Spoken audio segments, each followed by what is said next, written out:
Welcome. Welcome to a place of progress that may not be perfect, but is determined to move forward. We are Relentless Church. Today, I want to get into what I call the original Lion King, all right? That's the book of Daniel. I want to talk a little bit about it. What I was going to say, I shouldn't have said the Lion King, because what I was going to say is, what comes to mind when you hear this sound? I don't know if that's how it goes. As you can tell, I'm not African, so I don't really know how that goes. But what comes to mind when you hear that sound? The Lion King. Or if you don't know about the Lion King, you think I just had like an aneurysm or something and tripped out. But that is kind of the intro to the Lion King. But long before Simba and Mufasa and the whole thing was the Lion King, Daniel. And I want to talk to you about Daniel. We're going to be in the book of Daniel if you've got your Bible, if you're taking notes. I'm going to kind of skim through the story of Daniel because a lot happens in the book of Daniel. But I want to hit some of the highlights of his early life. We're going to talk about his life before the rest of the book of Daniel. If you know anything about that book, just to give you some Bible information, the book of Daniel is written by Daniel. Good. Give yourself a hand. That was good. Way to go. I teach a Bible class of 6th, 7th, and 8th graders throughout the week, and asking them to answer questions as simple as, like, who wrote the book of John? And they look at each other like, Moses? I'm like, no, John. It's called that for a reason. Yeah, so it's not a trick question. Daniel wrote the book of Daniel, although there's an interesting thought about that, which I'll get into later in the message. But basically, the first 5-6 chapters of Daniel are the story of how Daniel came to be and where he was and what his life was about. And then the rest of the book of Daniel, I think that's the second half, the other 6 chapters, are different visions and dreams that Daniel had that inform not just that time then, but inform a lot of what we know about the prophecies concerning Christ and the prophecies concerning the end times. It's a crazy book. I encourage you to study it if you're really into that sort of thing, especially if you're into the end times. It's not just about the book of Revelation, it's about the book of Daniel as well, but that's, again, a conversation for another day. One of the things I want to get into about Daniel is Daniel's an interesting dude because Daniel's an Israelite, but at the beginning of the book of Daniel, we find out that the Israelite nation is invaded by Babylon, by an opposing country, simply because, as the word says, the king of that country, Babylon, the king that was named Nebuchadnezzar, just decided one day to invade Israel. And the interesting part, and one of the things I never really caught until reading it just this past week, was that we have this habit of thinking, well, here we go again, another country's attacking Israel because Israel's awesome and nobody likes them and all this kind of stuff. But if you read it, it actually says, and the Lord handed Israel to the Babylonians, which is an interesting thing because God spends a whole lot of the Old Testament trying to save these people and save Israel and protect them. He parts the Red Sea. He does all kinds of crazy things for them not to get, not to find themselves in trouble. And yet all of a sudden in the book of Daniel, it says that God gave Israel over to the Babylonians. And there's a whole lot in that we'll get into here in a second, but I wanted to point that out. So Daniel is one of a few people that is selected specifically because he is noble. He has a lot of training and study and academics in his background within the Israelite culture. And the king instructs them to select a few people, Daniel's one of them, to be indoctrinated into Babylonian culture. They want some of the best and brightest minds of the Israelites to become Babylonian people, leaders, all that kind of stuff. And so they figure if we can take some of their smart people and make them Babylonian, then we can incorporate them into what we're doing. Daniel's one of those people, and right off the bat, you get into a story about how they are offered food from the Babylonian kingdom. And a lot of what the Babylonians ate at that time were very rich and decadent type of meats and things like that, which is, that's my thing. Like, I'm totally good with that. But for whatever reason, at the time, Daniel, and there's, again, a lot to say about it, but Daniel decided he didn't want to do that. He decided that what he felt was the most appropriate for him and for the few people that were with him was to avoid that and to only eat vegetables and fruits and things like that. If you've ever done a Daniel fast, then that's what this is in reference to. As Daniel tells the leader at the time, hey, instead of eating all the crazy, rich, fatty foods that they're going to eat, I would like to stick to fruit and veggies. And how many of you know it would have to be God for me to eat like that? Because I listen to their diet and I'm like, God, no, I don't eat meat. I want to eat that. Anyway, so Daniel does that, and it's not necessarily about the diet. It's a conversation on discipline, because Daniel has this thing that he feels like is very important to keep his relationship with God, to keep his mind and his heart and his spirit clear. And he does. He follows through with it. Not only is he successful, but he's successful enough that the Babylonians take notice and they start to see that there is something different about Daniel. Throughout this process, he then works his way into the inner kind of circle of what's the word I'm looking for? Of like advisors to the king, and he gets a lot of favor there. The king has a dream at one point. No one can interpret it, and thankfully, although not so thankfully, yes, but I mean, like, God obviously knew what he was doing, because Daniel, one of his skills is that he's able to interpret dreams, and he's able to interpret the dream for the king that no one else can, and it gives him a ton of favor.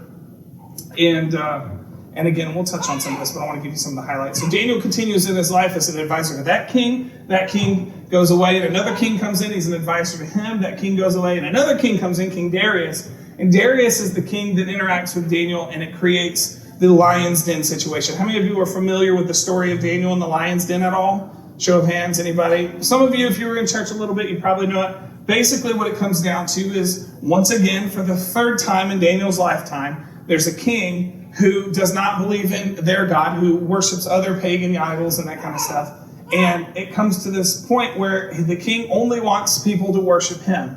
No one else. You can't worship any other gods. You can only worship the king. And of course, Daniel, being an Israelite, being a follower of God, refuses to. And it leads to this point where the king essentially says, if you're not going to, then I have to punish you. And the punishment in that particular situation was to put him in a den of lions, a pit of lions, which is bizarre and crazy to think that someone's cultivating a den of lions. It's kind of cool, unless you're Daniel, I guess, but whatever. So the story goes that he's put in this den and they cover it, and he's there overnight, and miraculously God shuts the mouths of the lions, and so they don't eat him. And the story, the 2-second version of it is the next morning the king runs to see what Daniel's fate is, and they open up this den, and there's Daniel just kind of sitting. I just picture him like petting a lion, like this giant lion head, from like you see the zoo, like in his lap. Just, I don't know if that's how it went, but I just picture it in my head. Maybe it's the flannel boards from children's church. I remember, just petting a lion, like, what's up, That's right, my God knows what he's doing. Anyway, and so the whole nation, the king and the whole nation, once again, are turned to Christ. And this is kind of a pattern in Daniel's life.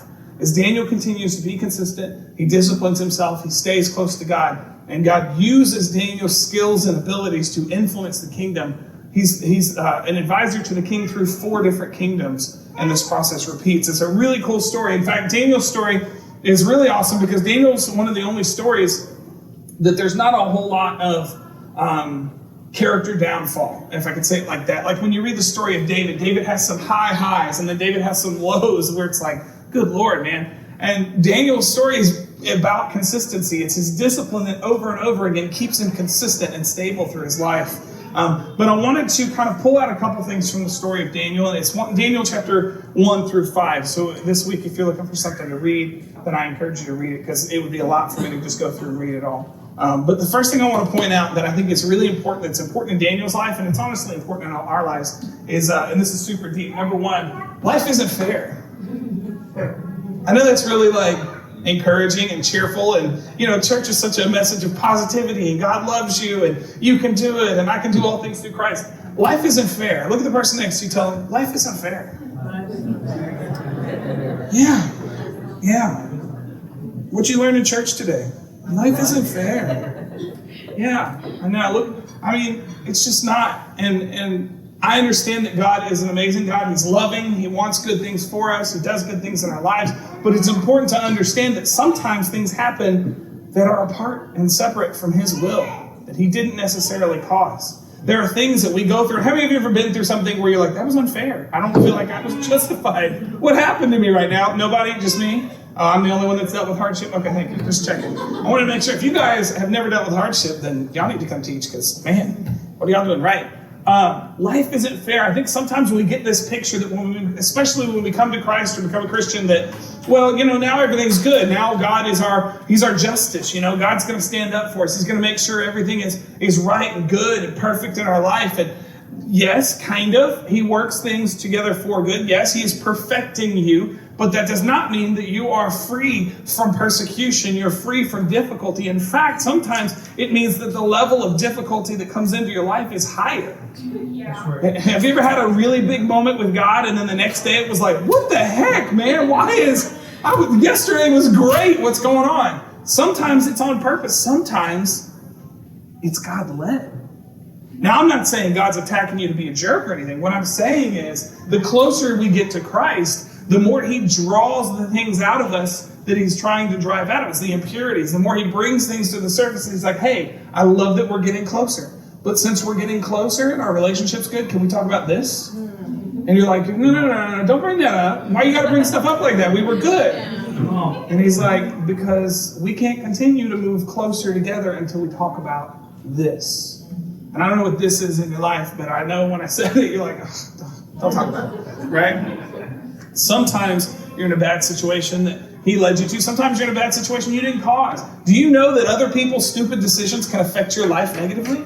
I mean, I'm just saying. Have you ever been driving along and somebody's poor driving impacted your car? Yes. You felt that, right? Yes. Yeah. You're obeying traffic laws. You're following the speed limit, and somebody else's decisions have now impacted literally your car and your life.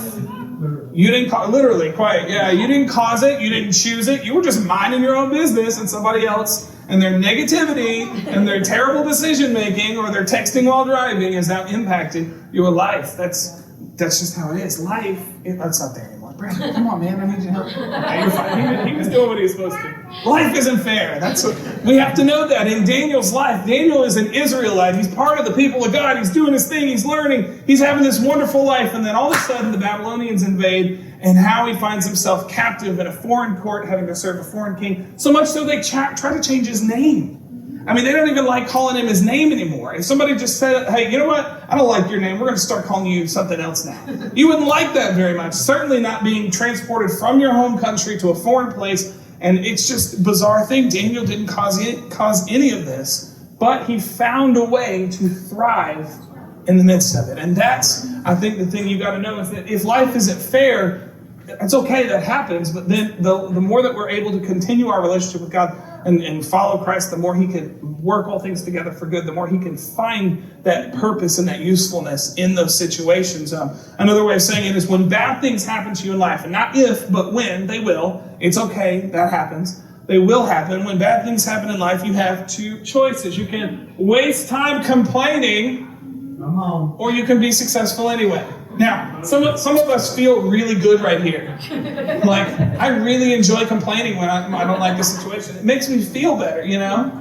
But eventually, we have to move on to this point. We have to decide, you know what? Things aren't ideal. This situation isn't great. It's not how I'd like it. But I can continue whining about it, or I can do something about it. Sometimes all that means is that you just go to God. You're like, all right, God, I need you to take the wheel here. Jesus, take the wheel, right? You know, I need you to take the wheel here. Sometimes that first step of surrender, of humility to him, is the first step in making the best of a situation.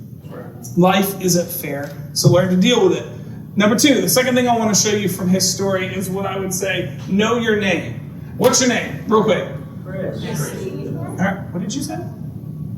Oh, okay, it sounded like you said a different name. I was like, are we using made-up names? Is that what we're doing? Okay. All right. Not today. Okay. Daniel is a Hebrew, and his name, Daniel, is a Hebrew name, meaning God is my judge, or depending on your translation, God is my governor, God is my defender, God is my Lord. They changed his name to Belshazzar, which is a Babylonian name, meaning the Prince of Bel, or the Prince of their God. So they literally take his name, which means that God is our God, the Israelite God, is his leader and governor and guide, and they change it to mean you are a prince of our God. They're literally trying to reshape his identity. The very thing, obviously names mean a big deal, and specifically in Bible types, names don't really mean a whole lot anymore, at least to most of us. Do you know what your name means? Yes. Some of you do. Some of you are like super spiritual like that you've already looked up your name, I know what my name means because my mom is one of these types that understands what names mean. And sometimes that's really cool. Sometimes you look up your name and you're like, I don't like that. It's okay. Your parents probably didn't look it up either. Or maybe they did name you something and you change it. I don't know. Anyway, my point is that they try to change his name because they know that there is power in what you call yourself. Daniel writes this book, and even though they change his name very early on, and he spends his entire life in Babylon, named something else, when Daniel writes this book, he still refers to himself as Daniel. Why? Because Daniel knows what his true name is. No matter how many people called him something different, no matter how or what culture he was in or environment he was in, no matter what the people of his environment dictated, he knew what his true name was. And the question I think we have to ask ourselves is, what do we call ourselves? What do you name yourself? I don't mean Kellen. I don't mean like your actual name. I mean, what are the things you think about yourself when you look in the mirror? Are you looking at yourself and are you thinking failure? Are you thinking not good enough, right? Are you thinking broken? Are you thinking useless? Are you thinking damaged? Are you thinking worthless? Because if you call yourself those things long enough, guess what? You start to believe them. You start to identify them. You start to make that who you are. And life, as we live it out, becomes over and over again a series of instances in which we become what we say we are. Sometimes the best thing we can do is start to rename ourselves. And it doesn't feel normal or natural at first. One of the things I always tell students or whoever in counseling is if they have an issue with self-identity or self-esteem or whatever, is write down 5 positive things that you want to be. Maybe you feel like you're a scared person, you're a fearful person. I want you to write brave. Maybe you feel like you're a broken, worthless person. I want you to write valuable. Whatever it is, the antithesis of what you're feeling. Write those things down, and then every day put it on your mirror and tell yourself you are those things. Create I am statements about yourself. Tell yourself that every day. It's super cheesy, and you feel like a doofus doing it because you're just looking in the mirror at yourself, telling yourself stupid stuff, right? It feels dumb, but the more you do it, the more it starts to become a repetition, a habit, something that you're almost working into your brain. It's like when you're training a child what their name is. When my kids were born, they didn't know what their name was, right? My oldest, Allie, didn't know her name was Allie. I could have said, hey, you. I could have said, doofus, whatever. Like, I could have called her anything, and you call her that long enough, and she learns to respond to it. She learns that's her name, right? It took us repeatedly calling her Allie for her to understand, hey, turn your head to Allie and not just whatever. When you repeatedly call yourself something long enough, you train your brain to respond to it. So maybe the action step for you today is to just start calling yourself something different. Long enough that you start to train your brain to think, that's who I am. And it sounds cheesy and it sounds almost ineffective sometimes, but give it a shot. Know your name. Number 3. This is one of the big deals in Daniel's life. Discipline is everything. I hate that word, discipline. I get it, that that's where we get the word disciple, and it sounds super Jesus-y and like, yeah, I'm going to be a disciple. But when we realize that discipline is the same word, it's like, oh, I don't like discipline. How many of you are morning people? What is wrong with you guys? I don't understand that. There's some sort of a genetic marker makeup of something, and you guys, I just don't get. But I mean, I love it. It's awesome. It's amazing. I don't have it. Discipline is not something that comes natural to us always. It's something that requires discipline. Like, we have to train that. You guys get there, right? Hebrews 12 tells us at the time, discipline isn't much fun. It always feels like it's going against the grain. Later, of course, it pays off handsomely, for it's the well-trained who find themselves mature in their relationship with God. Now, it takes time. Everybody, look at the person next to you, tell them it takes time. That's not fun. How many of you are impatient? How many of you, if you sit in the line in the drive-thru more than about 2 minutes, and I say 2 minutes, it feels like an eternity. But if you're in the line more than 2 minutes, you're like, forget it. We were in line the other day at Mojo, and man, I love Mojo, but I need the Chick-fil-A level training at Mojo just to kind of let's go, let's move it. And they're doing great. There's 10 cars in line, so I totally get it. But this dude cuts in, and you know how this one, there's that long line, and then there's the impatient people line that cuts in. Never mind, y'all know what I'm talking. Some of y'all are those people, and you're like, don't talk about it. Anyway, there was this dude that kind of cut in, and he got in line, and he was 3 cars back, and I swear he sat there for probably 30 seconds. It wasn't that long. And then all of a sudden, you can see him just go, forget this. And he just cuts out of line. I'm like, you cut in line, and then got out of line because of your lack of patience, or like within the first, I think it was a week of us being here, I was sitting in line, also at Mojo, I go to Mojo a lot, sitting in line at Mojo, and there's a lady behind me, and you roll your window down, you're getting ready to take the order, and I can hear her going, come on! What is taking so long? It was literally a minute and a half. It was not that long, but this lady wasn't having it. She had no patience, no discipline. Daniel has a disciplined choice to make on the very first day he's there. He gets to Babylon, and right off the bat, he has a disciplined choice to make. Do I stick with the diet that I feel like I'm supposed to, or do I adapt or adjust or compromise to what they're doing? And the food was symbolic. It wasn't necessarily about the food, although we could have a conversation about how important that was to Daniel, but it was symbolic of his sacrifice, of staying true to who he felt like he needed to be. And that's where the principle of fasting comes from. It's sacrificing, it's giving up something that would otherwise be comforting or normal or familiar or just desirable, and saying, I'm going to discipline myself to be more reliant on God, or more close, pursue God at a deeper level than I am whatever it is I'm fasting. That's where that principle comes from. And Daniel practices this over and over and over again. Daniel could not afford to be distracted in this area, and that's why he had to discipline himself. Now, I would say it to you like this. Any area that you refuse to discipline is an area that you refuse to succeed. I'll say it again. Any area that you refuse to discipline is an area that you refuse to succeed. Now, saying that, do I mean that every area of your life you just have to make difficult for yourself? No. Discipline does not mean you just hate yourself and you don't do anything fun, and you can't have any sugar, or you know what I mean? Like, I'm not saying you have to just be a terrible human being to yourself. What I mean is, if I were to tell you, hey, I feel like the Lord wants you to cut sugar out of your diet for a week. Some of you would be like, okay, I can do that, whatever God wants. Some of you would be like, God, no. Anything, I'll go to the cross, but not sugar, right?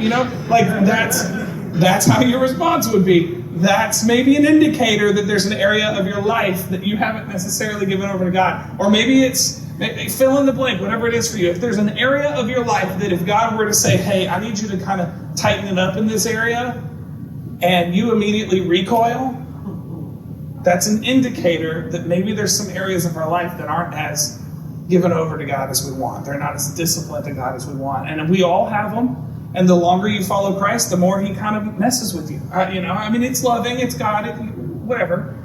God, sure, we love you. But he picks at us to say, hey, I don't know if you've noticed, but you kind of let yourself go in this area, right?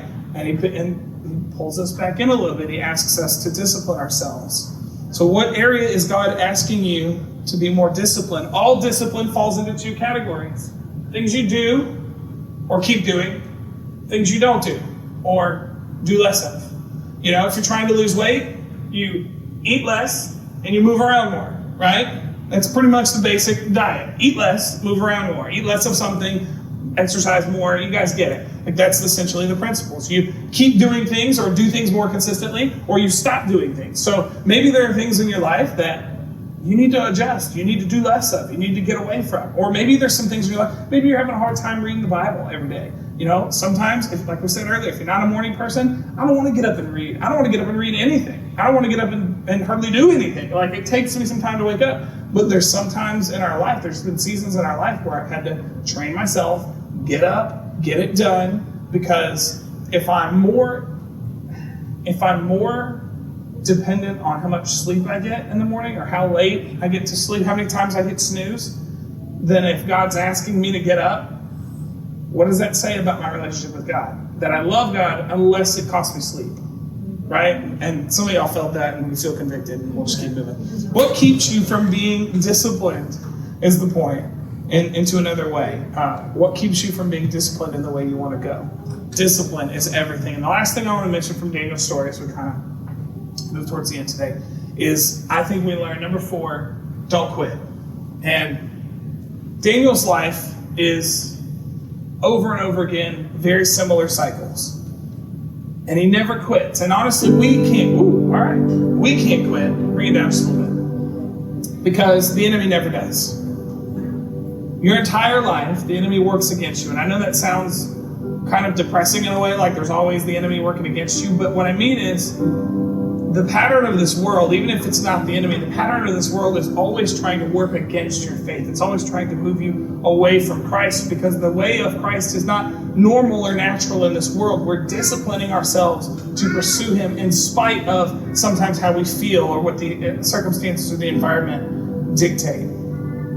Daniel is roughly 80 years old when he's thrown in the lion's den.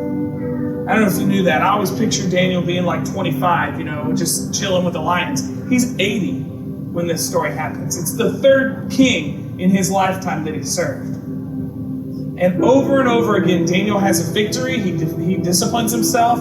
He stands up for what he believes. He convinces the king that his God is the true God, and the king converts himself and the country. And that's great while Nebuchadnezzar was the king, and then Nebuchadnezzar dies. And they get a new king, and he has to convince this new king all over again. I imagine by the time Daniel is 80, he's sick of convincing Babylonian kings that God is God. It's like, why do you guys not get it? He could have easily said, you know what? I'm done. I'm tired of this. I'm 80 years old. I'm not doing this again. And yet over and over again in Daniel's story, he consistently keeps going. He keeps going. He keeps pursuing God. He keeps convincing others. He keeps allowing his discipline in his life to change the hearts and minds of the people around him. The enemy will never give up trying to break you, and so you can't give up on God, and it makes a huge difference. Not just because Daniel survived the lions, but because exceptional discipline means exceptional results. Or to the degree that you're willing to discipline or surrender an area of your life to God, that's the degree at which God can work in your life. Daniel is one of the few Old Testament characters where no downfall is written about him at all. I said that earlier. There's nothing negative in the book of Daniel. And you can make the argument, well, Daniel wrote the book about himself. Of course, he left out all the bad parts. But every account, that is kind of funny now that I think about it, but every account of Daniel's life is consistent that he was a man of discipline and consistency. It's like no one had a bad thing to say about him. It has a culture-changing impact for him, for his country, for 4 different monarchies. It bridges the rift between 2 broken times in Israel's history. From the fall of Israel at the beginning of Daniel to the restoration of Israel, which is roughly the end of Daniel's life, he is the bridge in his people's history. And we can be the bridge in other people's lives. There are people around you that don't have what you have. They don't have the relationship with God that you might have. They may not even have the access to a church, or at least on the surface, that you have. Sometimes the only consistency people have in their lives is you. And that's a scary thought if you're an inconsistent person. There are times in my life I have to be the consistency for my kids because they're going to be up and down. They're learning and growing and emotional and all that. I have to be the consistency for them. I have to be the consistency for people in my life that are going through some stuff. And in turn, you want somebody to be consistent, be stable for you when you're dealing with stuff. Daniel's life is the picture of that. It's interesting that Daniel's life is so consistent, so built on discipline, that theologians to this day still argue as to whether or not he was an actual real person. I thought that was interesting. There are Jewish scholars who don't count Daniel as a real person. They think it was a pseudonym because there's no way somebody could have been that disciplined. I was reading one, it was like a dissertation or whatever this week that was talking about how there are like legitimate, studied, respected scholars that think the book of Daniel was written way after it says it was written and then slotted in the Old Testament because there's no way somebody could have prophesied that accurately. Or there's no way somebody could have lived that consistent of a life. I think it's crazy that he lived so consistent that people thought he was fake. But what that tells me is there's going to be people in my life and in your life that will think you are the fakest person ever. Like, there's no way somebody's that good. There's no way somebody loves God that much. There's no way somebody's that happy, right? Like, just life is, you can't be that joyful about things. How dare you have hope in these circumstances? You mean you thrived in 2020 in the middle of COVID? That's not possible. You're hiding a deep, dark secret. No, it's God at work in my life guides me beyond my circumstances. Don't be discouraged when people think it's all fake, it's all made up. That's going to happen. But your consistency and your discipline can carry people little by little Daniel didn't get out there and talk necessarily that we know of with every single person in that country. He impacted one person, the king. So one person he could impact. But that one person impacted nations. Sometimes our discipline feels like no one's watching. Or maybe one or two people are watching. Well, it's not that big a deal. It's only, man, it makes a difference. Knowing your name, disciplining your life, not quitting makes a difference. And that's kind of the note I want to wrap up on. So do me a favor and close your eyes. Again, not because that gets you closer to God, but just because it allows us to kind of block out distraction for a second. And if you're a mover or whatever, you can get up and move around. I get that. It'd probably be better if we stand. Let's stand. You can open your eyes and stand. Don't hurt yourself. All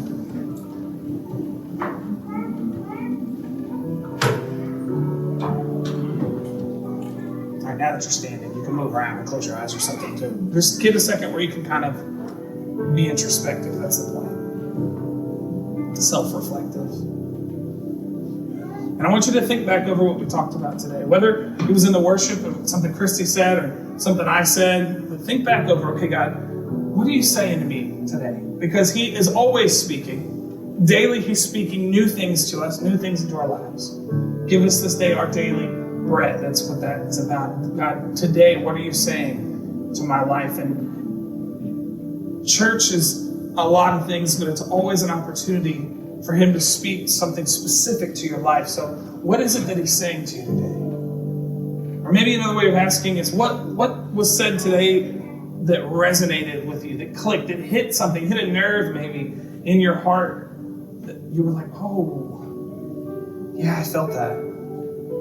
Maybe it was that life was unfair. Maybe you're like, oh, I'm so glad somebody actually said it. Like, I felt that, and I never really have been okay or been able to reconcile the idea that life isn't always fair. Maybe it's that. Maybe you forgot your name. Maybe you've allowed yourself to be called something else for too long. And it's time to get back to it. Maybe you're lacking discipline. I know that's not fun. It's like going to the doctor. You know you need to, but you don't want to hear it. Maybe it's the convicting word of the Lord saying, hey, we got to fix some stuff because you're hurting more than just you. Maybe you just quit. Maybe you got to a point where you said, I'm tired of this. I can't keep doing this. Maybe today's the day that you renew your strength, enlist again, sign up, say, all right, God, one more time, here I am, send me. Let's do this again. Let's go around this city one more time. Let's walk around these walls one more time. The other 6 times didn't work, but you know what? You said do it again. I'll do it again. Maybe it's a reminder that's not just for you, but it's for others. That your testimony is a story to the world around you. What is it that stuck with you today? What is it that needs to change when you leave this place? This church doesn't start when you hit the doors at 10 o'clock here. It starts when you leave the doors. Move out into the world. If it stays here, it's empty, it's hollow.